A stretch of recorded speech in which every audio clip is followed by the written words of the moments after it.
American Catholic History is brought to you by the Star Quest Production Network and is made possible by our many generous patrons. If you'd like to support the podcast, please visit sqpn.com/give.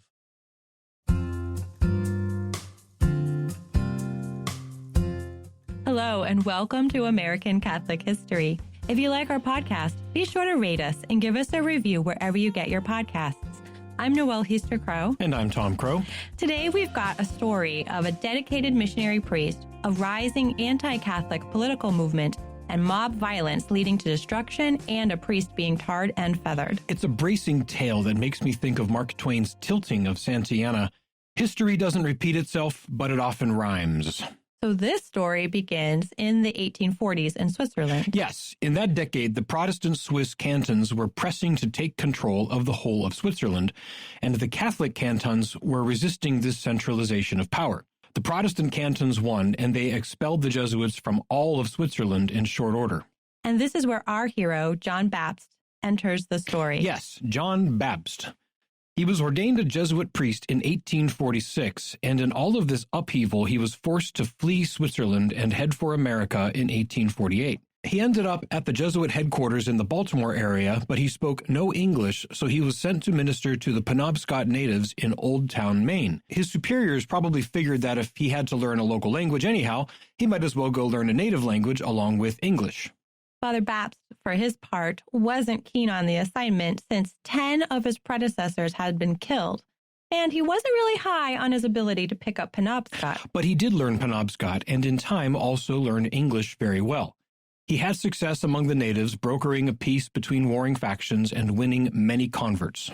And eventually his ministry came to include local Irish and Canadian Catholics who lived all over Maine. Yes, even while still assigned to work specifically with the Penobscot, he branched out to local American communities. He established rapport with many Protestants in many towns, established a temperance society, and when a cholera epidemic struck, he worked tirelessly over a huge region. But in 1853, Bishop Fenwick of Boston, since Maine was still part of Boston, decided he needed this Jesuit to establish a parish and a presence in the troubled town of Ellsworth. And this is where the heroic aspect comes in.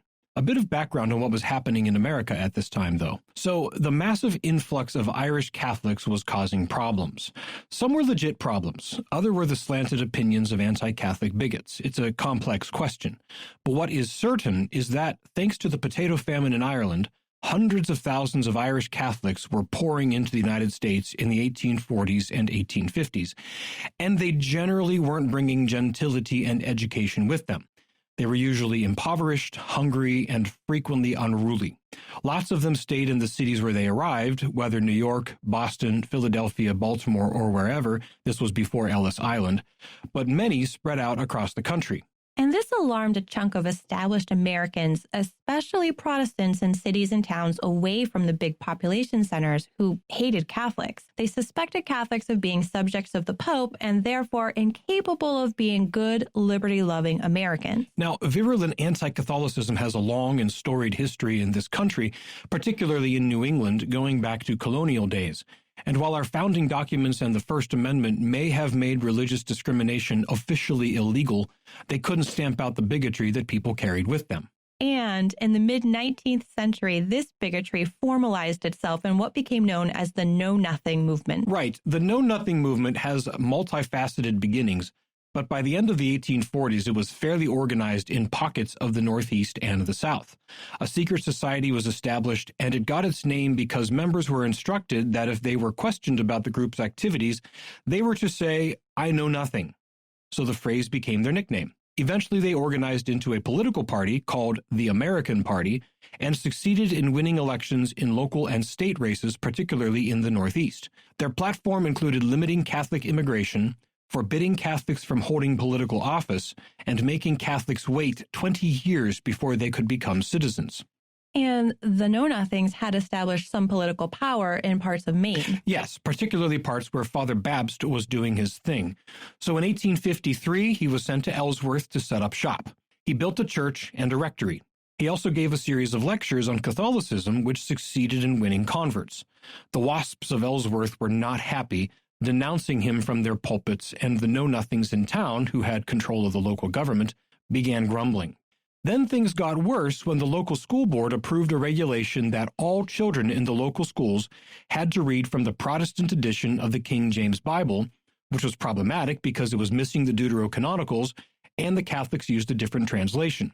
Catholic parents complained, and Father Bapst formally requested that the Catholic children be permitted to read from a Catholic Bible. The school board refused to make this concession. So Father Bapst did the only sensible thing. He began to build a parish school. Right. And that really got the know-nothings going. In 1854, they took several steps to make it clear that Father Bapst and his Catholicism were not welcome. First, in June, they organized a plot to kidnap him. His housekeeper got word of it and warned him, and he was sure to be out of town that night. So all they did that night was break all of the windows in the rectory. But this was enough for Bishop Fenwick. He ordered Father Bapst to relocate to Bangor, where the know-nothings weren't in such a force. But that didn't completely satisfy the know-nothings in Ellsworth. In July of 1854, just to emphasize their point, they blew up the school Father Bapst had built with gunpowder and attempted to burn down the church. They also adopted an official resolution which stated, quote, "If John Bapst S.J. be found again on Ellsworth soil, we will provide for him and try on an entire suit of new clothes, such as cannot be found at the shops of any tailor, and then when thus apparelled he be presented with a free ticket to leave Ellsworth upon the first railroad operation that may go into effect." And by that, they meant that he would be tarred and feathered and run out on a rail. It did, and they meant it. But with Father Bapst out of town and the school blown up, things calmed down for a time. Now, that only lasted a few months. Later that year, in October of 1854, Father Bapst had to go to another town, and Ellsworth was on the way. He decided to stop in Ellsworth on the Saturday to hear confessions and then offer Mass on Sunday. He tried to do it all quietly, but someone tipped off the know-nothings and they got a mob together. Right, and this time they got him. The mob went to the house where he was staying and demanded that he be turned over to him. He voluntarily came out to keep the others in the house from harm.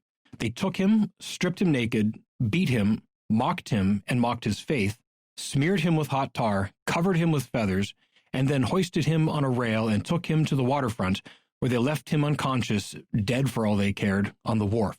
When he regained consciousness, he found some scant coverings for himself and staggered into town, where he was found by the Catholics who had organized a search party. They took him in, cleaned him, and tended his injuries.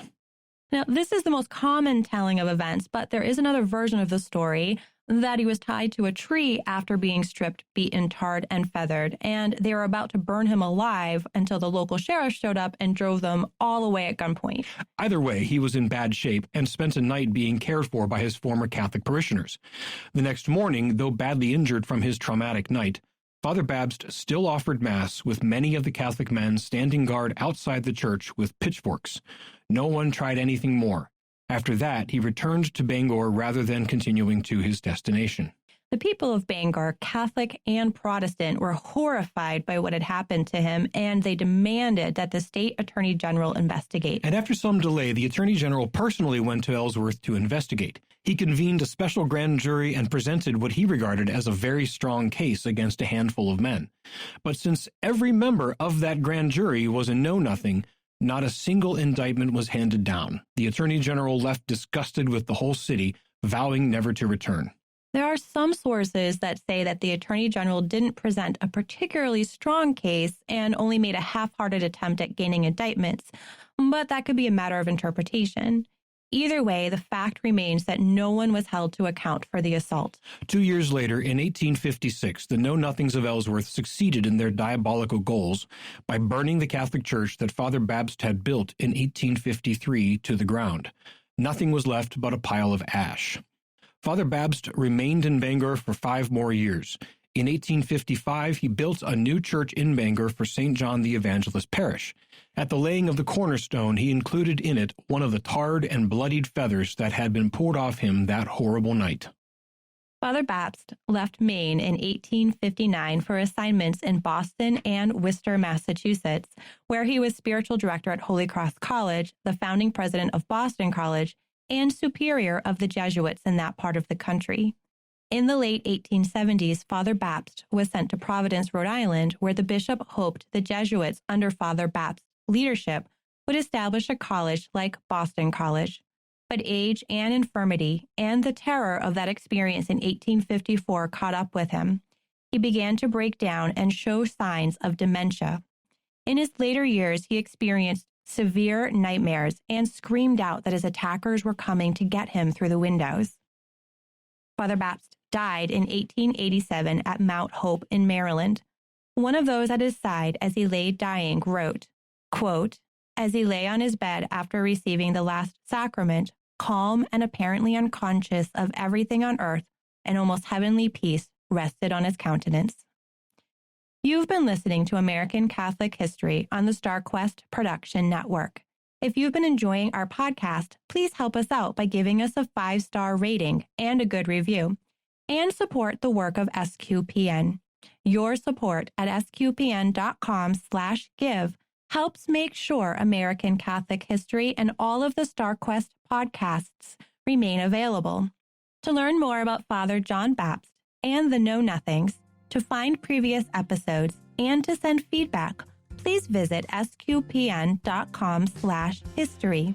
You can email us at history@sqpn.com or find us on social media at facebook.com/American Catholic History or follow StarQuest on Twitter at SQPN.